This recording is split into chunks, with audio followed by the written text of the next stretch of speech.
Welcome to Great Talk and Entertainment. I'm your host, KJ, and this is the YouTube channel where I review movies and TV shows from my favorite superheroes, including Marvel Comics, DC Comics, and much more.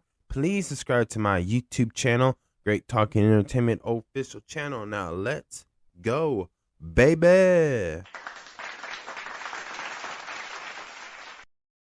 Welcome back to the YouTube, everyone. I'm KJ, the host of Great Talk and Entertainment, and we're going to continue on episode 7 spoiler review for the new Disney Plus series by Star Wars Skeleton Crew. This is a spoiler review. Again, so if you have not seen this, pause this, give this YouTube channel a thumbs up because that would help my YouTube channel grow, and I truly appreciate that. Go watch episode 1 through 7, come back, let me know how you feel about my spoiler reviews or any of my reviews, and then just let me know how you feel about a series, a movie, and particularly this show or this episode as well. Please let me know. I want to hear it in the comments below. So again, this is a spoiler review. Y'all been warned. Now, let's get into it. This episode starts off where the kids' parents are trying to send a machine to fly into outer space to send them a single to let or a message to the children, which they did see it, but Jod proves to Brutus to capture the ship that the kids are in, and the kids will take them to where they need to be. But Jod took Brutus and became the new captain because after they got on the ship, they captured the spaceship, the kids, and the kids figure out how to use the machine to shoot, and they capture Brutus. But then we see that Jod Nodwood, I should say, he cut him up, stabbed him. I think he cut his head, I believe. But he became the new captain of this pirate, and he told his new crew to get on that ship and go find the kids and take them hostage, which they did. And again, they found a way to get to At-Atin. They're at the place. There's a secret place because once they played the message, right? After Jod Nodwood finds the little machine that has a message from all the parents, and they let the kids know that there is a way to sneak in. There is an opening in which you have to go through these clouds of gas with electric. But then there's like high security buildings, like machines that would automatically be triggered. That's going to shoot down the ship into nothing pretty much. And we see how they had to do it. They had to go straight down, don't move a muscle, times it right, and then just had to hack in the right system to get in and turn the last tower that was in the sky for it to knock it out, take it out. And we see that because the kids outsmarted them anyway to escape, but luckily, well, not luckily, but Jod Nodwood was behind the ship. And what's really interesting about this episode that I like too, as they're in the cloud, I really like how the graphics and the CGI to the lightning and the storm was, and it just felt like a real movie, like a Star Wars movie, basically, right? Just what I would imagine. Like, I can tell they put a lot of finance in this scene because it looked really good. It looked really cinematic. And I also like the way they're taking Jod Nodwood, this character, showing us that he's really evil and he's the real cutthroat guy. Like, he's not playing around this time. Like, now he's making death threats to these kids, and he wants this old Republican, like, chips, or, yeah, I think they're called chips. Pretty much their version of money or gold. And now he's showing his true color that he's going to do whatever it takes to get it. And that's what he does. And you know what's really interesting, too? When they finally came to landing, it seems like Jod Nodwood and the Republicans, or the New Empire, I should say, are in on it together. Like, it seems like there's some type of deal. And it was very interesting too, because it's like, okay, he knows somebody. He knows somebody. And there's more to this, just him getting these these chips, these old Republican coins, chips, whatever they call it, and there's a lot to it. So I wonder what's like in the timeline. Like, is he with Palpatine, or is he talking to a Sith Lord? We don't know who he's talking to or who he's really working with. Like, now they're showing in this episode, like, this guy right here is in on something much bigger than what he's telling us and what this show is letting us know. And it's very interesting and again, if you just go on the Disney Plus and you see the timeline of it, it's very interesting. Like, what's this leading up to? And there's so many ways. Like, I would have to go back and watch, like, some of the not the older Star Wars movies, but the more modern Star Wars movies that they have in the timeline, and really figure out who could I see him be connected with. So, but I think I think it's a bigger main Star Wars character in my mind. That's what I believe. Like, it's an odd choice, but this show is really good, and it's setting it up for, like, the future. Like, what's the future going to be like in Star Wars as a cinematic universe? So I do like that, and it's very interesting they're using him again as the character to do that, to lead that way.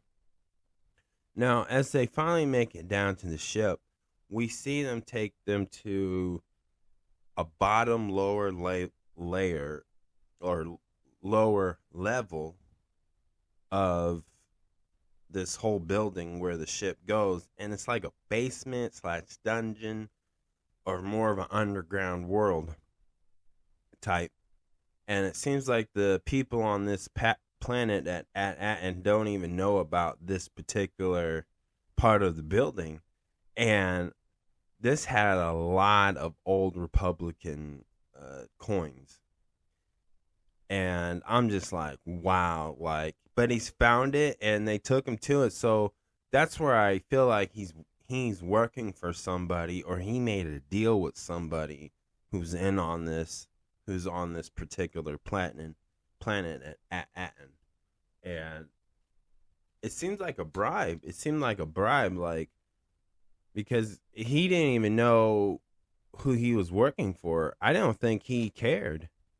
It seems like, I just think that he got an anonymous tip, and they told him what he can do, what he needs to do, and then he gets this big reward. So whatever this is a big reveal that could be happening, that I believe that, I don't know how Star Wars fans are going to react to this or take at this, but this to me, for the excitement that I have for this episode and where it's going, and I really do, again, like the evil villain turn on John Nodwood, in a way, that there's something that's going to be so many theories that I can think of that could happen. And that's why I really like this episode, because they can go so many ways with this, and I think that's really cool about that.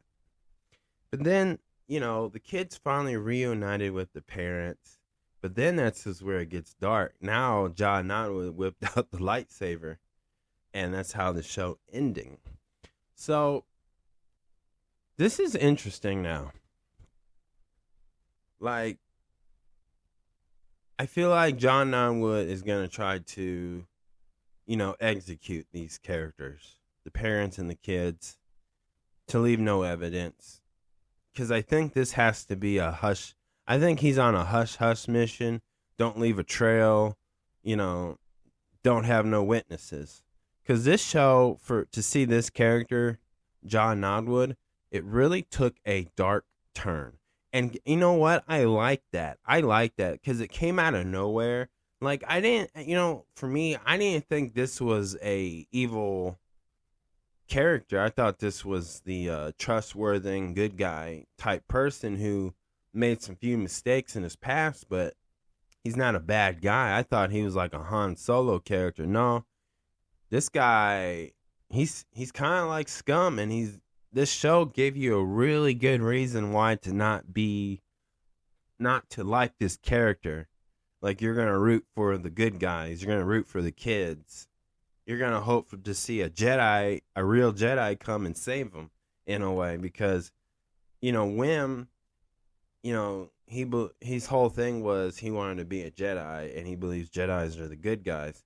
So he needs one of his heroes to come and save him and save At-Atin and all the innocent people on there, really. So it's going to be interesting, like, what Jedi, that's what I'm thinking. I'm thinking an actual Jedi is going to show up.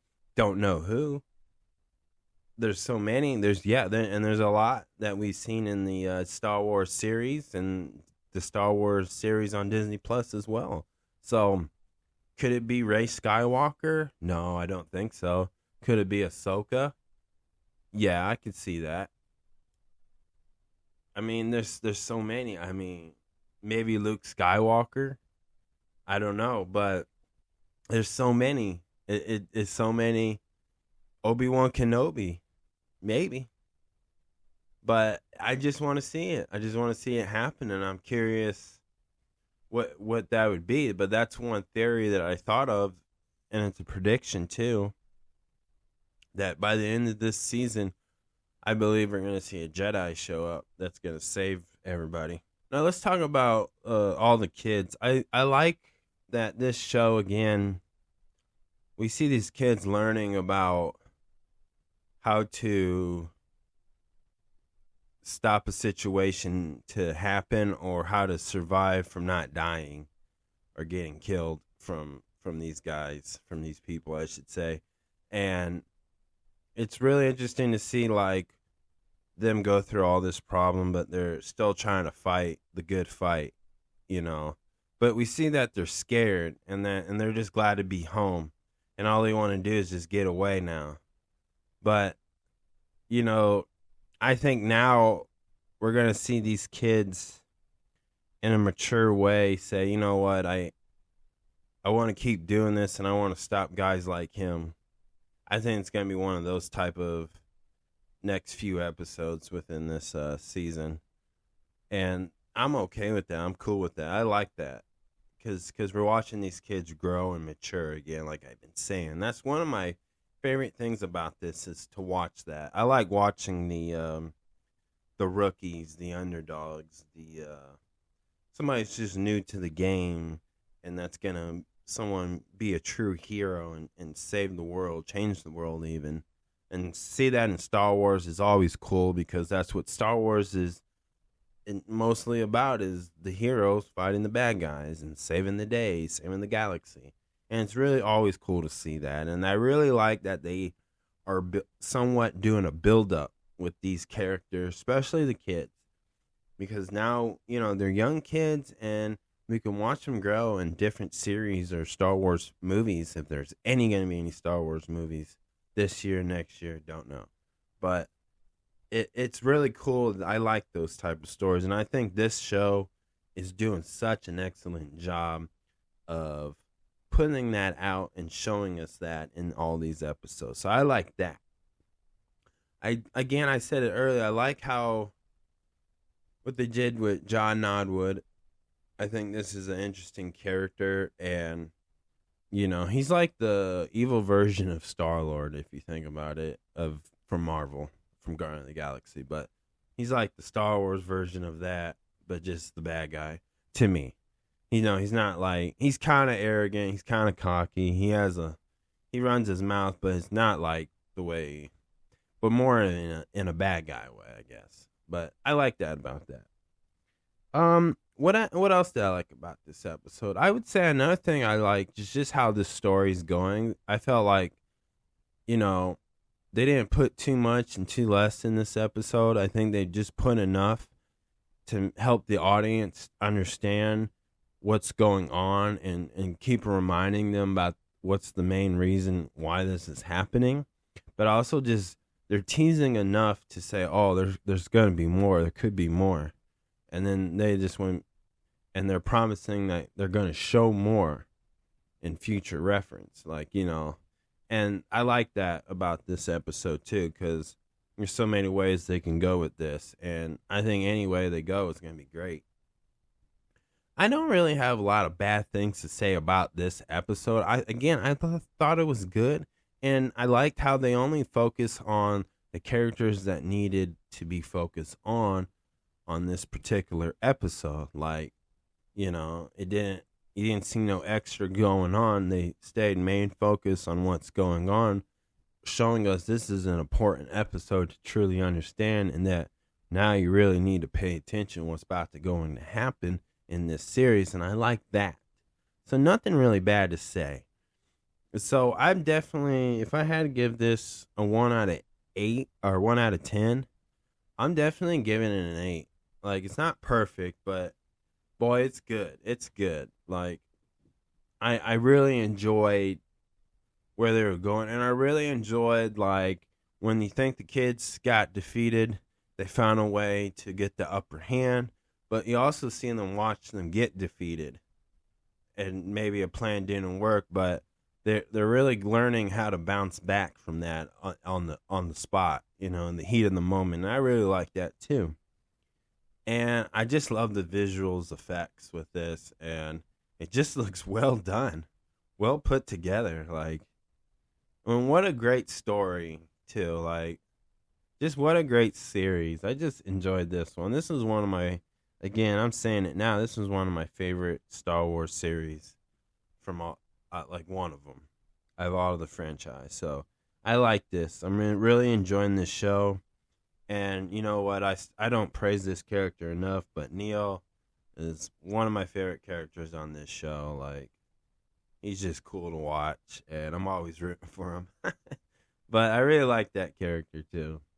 So this show does give you a lot of options to have fan favorite characters. And I think that's really good because Star Wars has so much characters in this universe that you can be a fan of many. So that's why I like this series, but I can't wait. My one theory I just want to share too, and going back to the Jedi, I believe in theory it's a Jedi that we already know, and it's a Jedi that's well established, that I believe is going to save the day at the end of season 1. But that's just my theory, what I think. But thank you so much for listening to my review.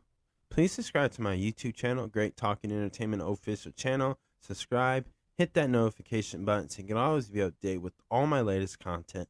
Thank you guys, and peace.